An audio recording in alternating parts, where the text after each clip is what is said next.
Hey, hey, let's go ahead and get some messages from our spirit guides, angels, and ancestors. All right, spirit. Oh, we got two out. TikTok, chopped wood. Okay, you guys, listen, while you're in this like waiting period, tend to the details. That's the first message I got from this combination is like, deadhead your plants, go clean something, get rid of stuff. There's things that you could be doing while you're waiting on something to play itself out, or while you're waiting on information to come in, or you're waiting for that job to start, or waiting to move, or whatever it is. Okay, what can you do? And you know exactly what needs to be done. We have a deep knowing here. You have a deep knowing. Chaos and conflict. Okay, chaos and conflict. Listen, when our house is in disarray, or when there's things in disarray, just it's almost like you can tell a lot about a person by the way they keep their car, or their bedroom, or whatever. There's this like, if their car is a mess, that there's a mess going on in your mind. Okay, and maybe that's when you need to help other people. If you see that with someone, how can you help somebody when they're going through an experience like this? You already know what to do. You know what needs to be done, and don't ask them if they need help. Just help them, just help them. Okay. Um, Listen, even with the state of affairs in the world, there's a lot of chaos and conflict. Okay. It says it as the overall energy, chaos and conflict. Listen, it's only going to have a short amount of time left. Okay. Also, like, it's time is up. Time is up.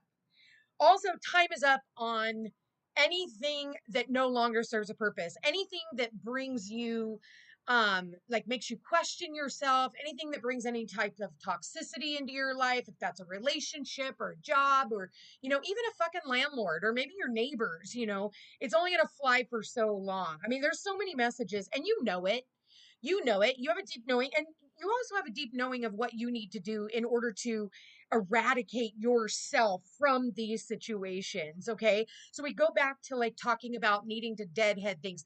Like, new things can't come in, like new friendships, right? If you got a toxic freaking friend, new friendships can't come in until you've released that toxic individual, because number one, your toxic friend isn't going to allow it, and they're only going to create more chaos. And these new friends with this new vibration isn't going to put up with it. They'd rather just go where there's no drama or there's no bullshit, right?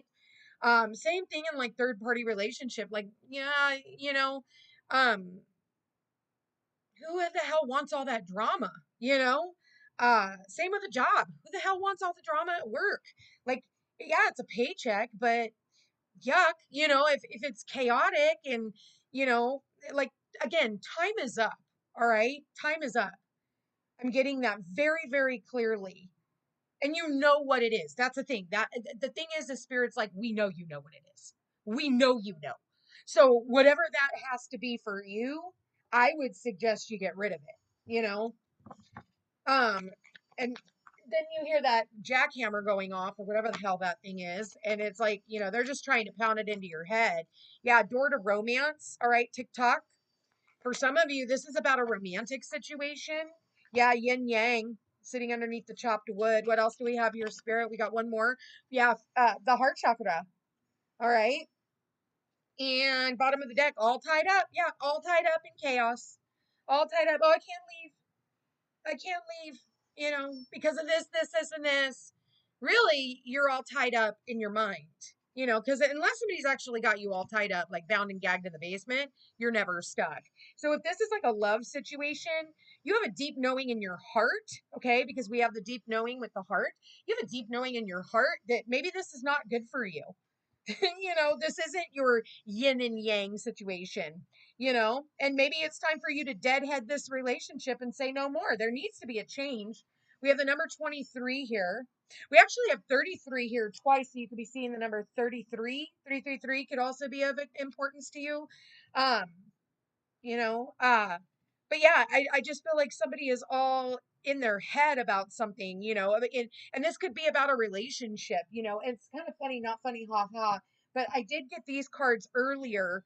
If I was to put these cards, what was it? We had separation as the overall energy. We had unrequited love, and what else did we have? Hold on. I did a reel earlier, and oh, passion. That's what it was. Fighting all the time. And then we had it is safe for you to love. Okay, it is safe for you to love. Yeah.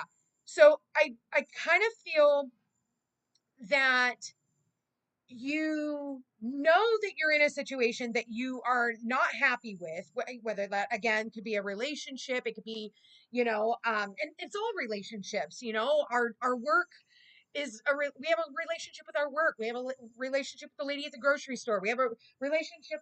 I mean, we are built on relationships. That's what this is all about. And it's like, we have this separation as the overall energy in the last reading I did with the all tied up in the chaos and conflict. I mean, it doesn't take a psychic, an astrologer, it just takes, just a regular Joe Schmo to be able to read these cards, right?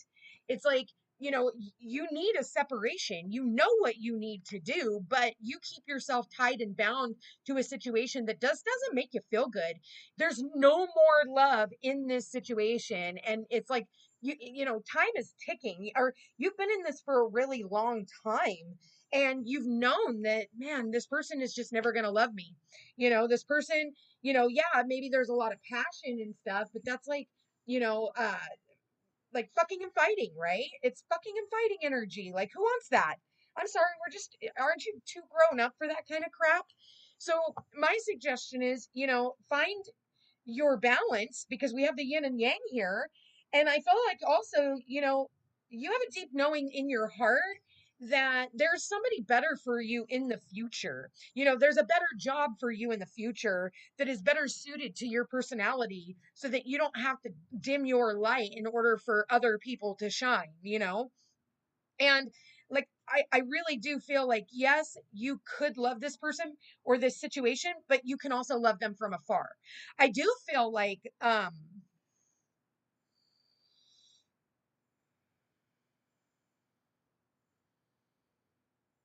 it's almost like a absence makes the heart grow fonder or more distant. And I feel like a lot of people, when we separate from someone, right? It's like at first it's like a shock to our system, because we're just like, they're no longer part of our routine. And I feel that it can be, overwhelming, and we always want to go right back, because we're like, oh my God, what did I do? Should I have done this? And at the end of the day, deep down inside your heart that, again, there's something better.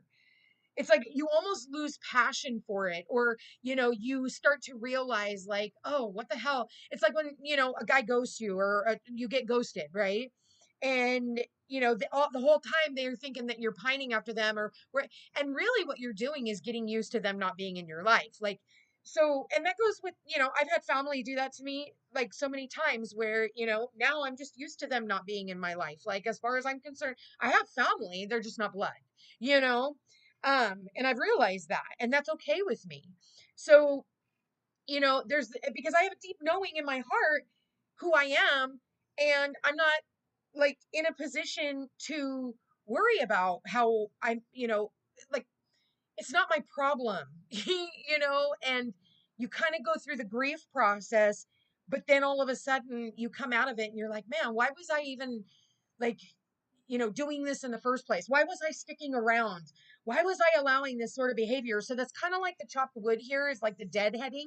Once all of a sudden you're out, um, you're no longer putting your heart in a cage either. Hanging around waiting for somebody, to love you, to accept you. And the center of the reading is 22. When you do that, it's like, you find balance within yourself, and then all of a sudden the universe goes, hey, here's someone who's actually really serious about you. And sometimes people put you up on a pedestal, and so that in order to try and knock you down, they treat you like shit. I'm almost getting that too. It's like, they want to like knock you off your pedestal, is what I'm getting. But I feel like you need to be up on your high horse at this point. Of course, not egoistically. I feel like whatever you're doing, it needs to be out of self-love. So I'm going to leave that here, you guys, subject to interpretation. Let me know if this reading resonates with you. Love you guys all so much. Chat soon.